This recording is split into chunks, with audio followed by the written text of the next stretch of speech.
Hello everyone, शुरू करते हैं आज की क्लास। आज की क्लास में हम पीछे पढ़े हुए क्लासों से संबंधित विगत वर्षों में आए हुए क्वेश्चंस को सॉल्व करेंगे, प्रैक्टिस करेंगे। तो शुरू करते हैं आज की क्लास। पौधे और पशु कोशिकाओं से निर्मित होते हैं। पौधे और पशु कोशिकाओं से निर्मित होते हैं, ये किसने कहा था? ठीक है, अपने दिमाग पे जोर दीजिए, वीडियो को रोक दीजिएगा। क्वेश्चन देखने के बाद, हर क्वेश्चन देखने के बाद आप वीडियो को रोक देंगे और अपने दिमाग पे जोर देंगे। हर एक विकल्प को, हर एक ऑप्शन को के बारे में दिमाग में जोर दे करके सोचेंगे। उसके बाद ट्रिक लगाएंगे कि कौन सा ऑप्शन होगा तो क्यों होगा, कौन सा ऑप्शन नहीं होगा तो क्यों नहीं होगा। ठीक है, तो शुरू करते हैं। ठीक है, एंटोनी वान लीवेनहॉक। ठीक है, लीवेनहॉक ने क्या किया था? सर्वप्रथम जीवित कोशिका की खोज की थी। ठीक है, सर्वप्रथम जीवित कोशिका की खोज की थी इन्होंने। सबसे छोटी सेल माइकोप्लाज्मा या पीपीएलओ की खोज की थी। रॉबर्ट ब्राउन ने न्यूक्लियस की खोज की थी, न्यूक्लियस या केंद्रक की खोज की थी। पुरकिंजे ने जीव द्रव्य की खोज की थी। जीव द्रव्य को हक्सले ने क्या कहा था? जीवन का भौतिक आधार है। स्लाइडेन एंड स्वान ने कोशिका सिद्धांत दिया था। ठीक है, स्लेडन एंड स्वान ने कोशिका का सिद्धांत दिया था और कोशिका का सिद्धांत यही कहता है कि सभी जीवों का शरीर कोशिकाओं से निर्मित होते हैं। ठीक है, कोशिका का सिद्धांत क्या कहता है? कि सभी जीवों का शरीर कोशिकाओं से निर्मित होता है। इसलिए इस क्वेश्चन का कौन सा ऑप्शन सही होगा? सी ऑप्शन सही है। आगे बढ़ते हैं।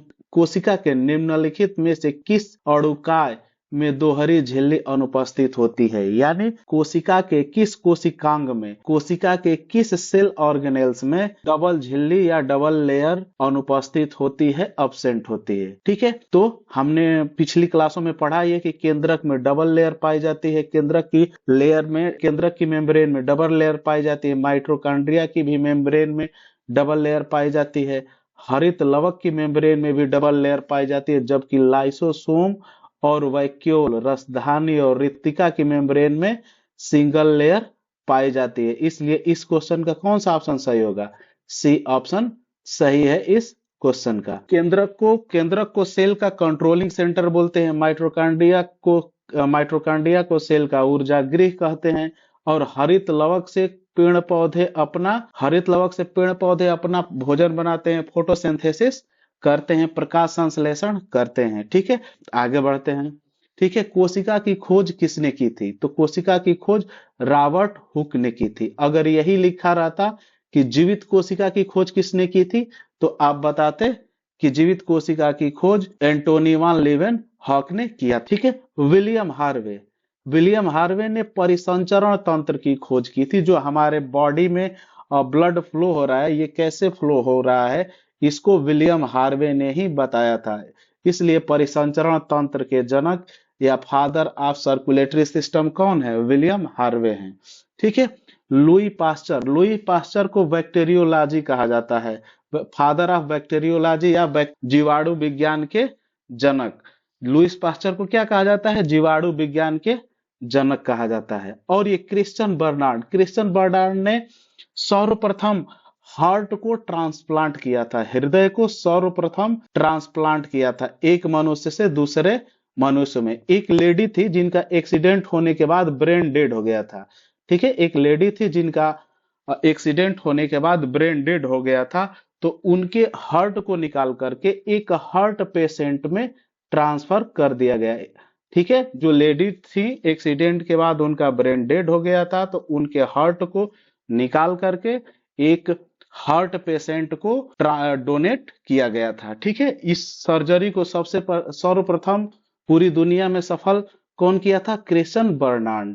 ठीक है, तो एक बार सबको देखते हैं। कोशिका की खोज किसने की थी? रॉबर्ट हुक ने की थी। विलियम हार्वे को क्या कहते हैं? फादर ऑफ सर्कुलेटरी सिस्टम या परिसंचरण तंत्र के जनक। लुईस पास्चर को क्या कहते हैं? फादर ऑफ जीवाणु विज्ञान। चलिए अगला क्वेश्चन देखते हैं। कोशिका में प्रोटीन संश्लेषण कहाँ होता है? कोशिका में प्रोटीन संश्लेषण कहाँ होता है? ठीक है, गाल्जी काय को क्या बोलते हैं? Traffic police. हमारे सेल का ट्रैफिक पुलिस क्या है?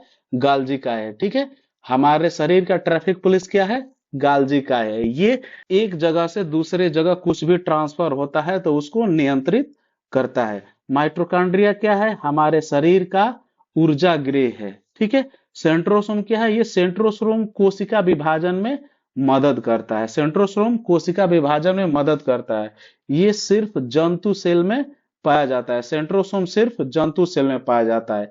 राइबोसोम जहां भी मौजूद रहेगा, ठीक है, राइबोसोम कोशिका में जहां भी मौजूद रहेगा वो प्रोटीन बनाएगा।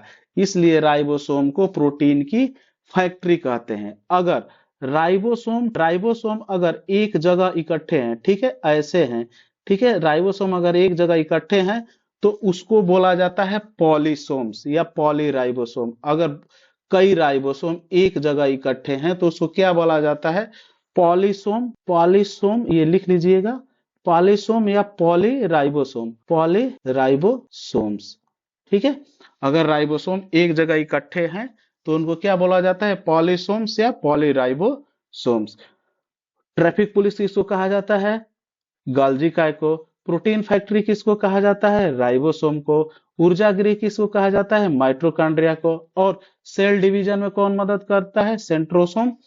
सेंट्रोसोम सेंट्रियोल से मिलके बना होता है। दो सेंट्रियोल से मिलके सेंट्रोसोम बनता है और ये सिर्फ जंतु कोशिका में पाए जाते हैं। चलिए अगला क्वेश्चन देखते हैं। कोशिका भित्ति कोशिका में अनुपस्थित होती है, यानी पूछ रहा है इनमें से किसमें कोशिका भित्ति अनुपस्थित होती है, ठीक है। तो कोशिका भित्ति कोशिका पादप सेल का कैरेक्टरिस्टिक फीचर है, यानी दो सेल रखी हुई है, एक जंतु सेल और एक प्लांट सेल, एक जंतु सेल और एक पादप सेल। तो आप उसमें कोशिका भित्ति को देख के अंतर कर पाएंगे कि कौन सी पादप सेल है और कौन सी जंतु सेल है। जिसमें कोशिका भित्ति मौजूद है उसको कहेंगे पादप सेल है, और जिसमें कोशिका भित्ति नहीं मौजूद है उसको क्या बोलेंगे? जंतु सेल, ठीक है। तो इस क्वेश्चन का कौन सा ऑप्शन सही है? बी ऑप्शन सही है। जंतु सेल में कोशिका भित्ति नहीं पाई जाती है। पादप सेल में जो कोशिका भित्ति पाई जाती है वो सेलुलोज की बनी होती है, ठीक है। जो कोशिका भित्ति पादप में पाई जाती है वो किसकी बनी होती है? सेलुलोज की बनी होती है। और जो जीवाणु में पाई जाती है वो पेप्टिडोग्लाइकॉन की पाई जाती होती है, पेप्टाइडोग्लाइकॉन की होती है, ठीक है। और जो सेल वाल जो कोशिका भित्ति कवक में पाई जाती है वो काइटिन की बनी होती है, ठीक है। यानी पादप सेल में जो सेल वाल होती है, पादप सेल में जो कोशिका भित्ति वो किसकी बनी होती है? सेलुलोज की। जीवाणु में जो कोशिका भित्ति होती है वो किसकी बनी होती है? पेप्टिडोग्लाइकॉन की। और कवक में जो कोशिका भित्ति है वो किसकी बनी होती है? काइटिन की। और एक और ऑप्शन है, जैसे शैवाल में किसकी कोशिका भित्ति बनी होती है? तो सेलुलोज की भी हो, cellulose plus calcium carbonate plus galactan, ठीक है, गैलेक्टॉन की बनी होती है। अगला सवाल देखते हैं। कोशिका में कौन सा कोशिकांग वायवीय श्वसन द्वारा ऊर्जा का उत्पादन करता है?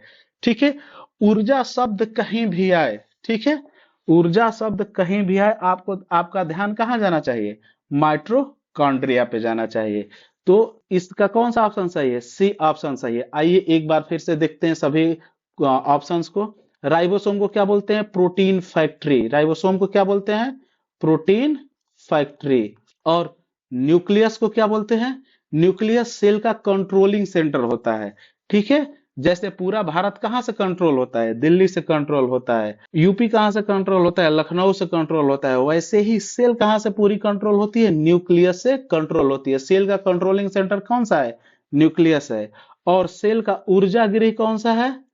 पावर हाउस कौन सा है? किचन कौन सा है? रसोई घर कौन सा है? तो माइट्रोकॉन्ड्रिया है, ठीक है। न्यूक्लियोलस ये न्यूक्लियस के अंदर होता है, ठीक है। न्यूक्लियोलस ये न्यूक्लियस के अंदर होता है, इसको केंद्रिका कहते हैं, ठीक है। ये न्यूक्लियस के अंदर होता है, इसी में राइबोसोम बनता है, ठीक है। राइबोसोम इसी में बनता है। आपसे पूछा जाए कि राइबोसोम कहाँ बनता है तो आप बताएंगे राइबोसोम न्यूक्लियस के अंदर न्यूक्लियोलस में बनता है। राइबोसोम कहाँ बनता है? न्यूक्लियस के अंदर न्यूक्लियोलस में बनता है, ठीक है। चलिए अगला क्वेश्चन पे चलते हैं।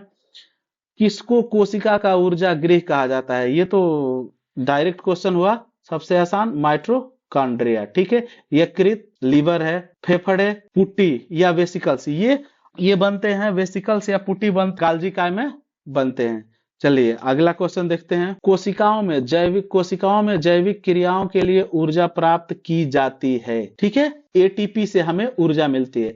शरीर जो भी ऊर्जा मिलती है, शरीर को जो भी ऊर्जा मिलती है उसको एटीपी से मिलती है। ठीक है, एटीपी से एडीपी चेंज हो जाती है, एडीपी ऊर्जा लेकर के चेंज हो जाती है एटीपी में, और एटीपी ऊर्जा लॉस करके चेंज हो जाती है एडीपी में।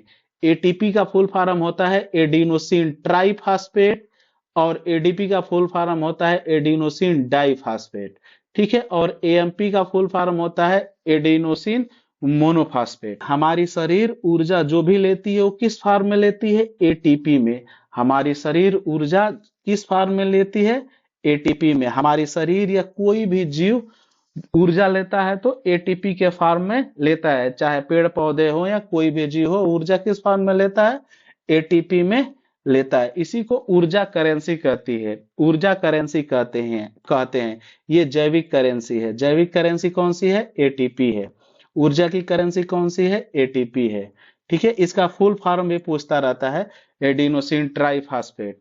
ठीक है, चलिए अगला क्वेश्चन देखते हैं। बायोप्सी क्या है? ठीक है, और बायोप्सी जैसे जीवित शरीर से काटे गए ऊतकों की जांच। जैसे किसी के भी शरीर में कहीं भी कैंसर हो जाता है तो उसकी जांच के लिए उसका थोड़ा सा पार्ट कट कर दिया जाता है। जैसे किसी के हाथ में कैंसर हो जाए तो जहां डॉक्टर को संदेह होता है कि कैंसर यहीं हो सकता है तो वहां से छोटा सा भाग काटता है और जांच को भेज देता है। इसी को बोलते हैं बायोप्सी टेस्ट। यानी जीवित शरीर से काटे गए ऊतकों की जांच क्या कहलाती है? बायोप्सी कहलाती है। ठीक है, चलिए अगला क्वेश्चन देखते हैं। जेली जैसा तरल पदार्थ जो कोशिका के भीतर भाग में पाया जाता उसको क्या कहते हैं? ठीक है, तो उसको कहते हैं जीव द्रव्य। ठीक है, कोशिका में पाए जाने वाले तरल पदार्थ को क्या कहते हैं? जीव द्रव्य कहते हैं। कोशिका में पाए जाने वाले सभी अंगों को क्या बोलते हैं? कोशिकांग बोलते हैं। नाभिक क्या है? सेल का एक, कोशिका का एक कोशिकांग है। और सेल में 80% तक क्या पाया जाता है? जल पाया जाता है। ठीक है, इस क्वेश्चन का कौन सा ऑप्शन सही है? बी ऑप्शन सही है। चलिए अगले क्वेश्चन पे चलते हैं। प्लाज्मा झिल्ली शब्द किसके द्वारा दिया गया था? ठीक है, इसको ध्यान से सुनिएगा। ठीक है, इसको ध्यान से सुनिएगा। ठीक है, नगे इसको इंग्लिश में थोड़ा सा देखने पे समझ में आएगा कि अंतर क्या क्या है। ठीक है, नगेली ने प्लाज्मा मेम्ब्रेन शब्द दिया था। नगेली ने क्या दिया था? Plasma membrane. और प्लोवे ने दिया था प्लाज्मा लेमा। Plasma lemma. ठीक है, नगेली ने कौन सा शब्द दिया था? Plasma membrane. प्लोवे ने कौन सा दिया था? Plasma lemma. ठीक है, एनग्रीव ने बताया था कि जो हमारी प्लाज्मा झिल्ली होती है, हमारी जो कोशिका झिल्ली होती है, ये अर्ध पारगम्य होती है। ये कैसी होती है? अर्ध पारगम्य होती है। ठीक है, या सेमी परमिएबल होती है। ठीक है, एनग्रीव ने क्या बताया था कि हमारी जो कोशिका झिल्ली होती है ये सेमी परमिएबल होती है या अर्ध पारगम्य होती है। और रॉबर्टसन ने बताया था यूनिट मेम्ब्रेन मॉडल दिया था। ठीक है, इन्होंने यूनिट मेम्ब्रेन मॉडल दिया था, यानी कोशिका झिल्ली। ठीक है, कोशिका की मेम्ब्रेन हो या कोशिका की झिल्ली हो, चाहे माइटोकॉन्ड्रिया की झिल्ली हो, चाहे न्यूक्लियस की या केंद्रक की झिल्ली हो, चाहे क्लोरोप्लास्ट की झिल्ली हो, कोई भी झिल्ली हो किसी भी सेल ऑर्गेनेल में या सेल में, जो भी झिल्ली हो वो एक ही चीज से बनी होती है। ठीक है, सेल के अंदर जितनी भी झिल्लियां पाई जाती हैं, चाहे न्यूक्लियस की झिल्ली हो या केंद्रक की या क्लोरोप्लास्ट की या हरित लवक की या माइटोकॉन्ड्रिया की या इंडोप्लाज्मिक रेटिकुलम की झिल्ली हो, वो सभी कैसी बनी होती है? एक ही चीज से बनी होती है। इसी को क्या कहते हैं? Unit membrane model. इसको दिया था रॉबर्टसन ने। ठीक है, तो इस क्वेश्चन का सही ऑप्शन है जेक्यू प्लो। ठीक है, प्लाज्मा लेमा को प्लाज्मा झिल्ली कहते हैं। ठीक है, अगर आगे देखते हैं। आज के लिए इतना ही, धन्यवाद। हमारे इस स्कैनर से हमारे चैनल को ज्वाइन कर लीजिए। वीडियो अच्छा लगे तो वीडियो को लाइक, चैनल को सब्सक्राइब और वीडियो को शेयर जरूर करें। धन्यवाद, मिलते हैं अगली क्लास में।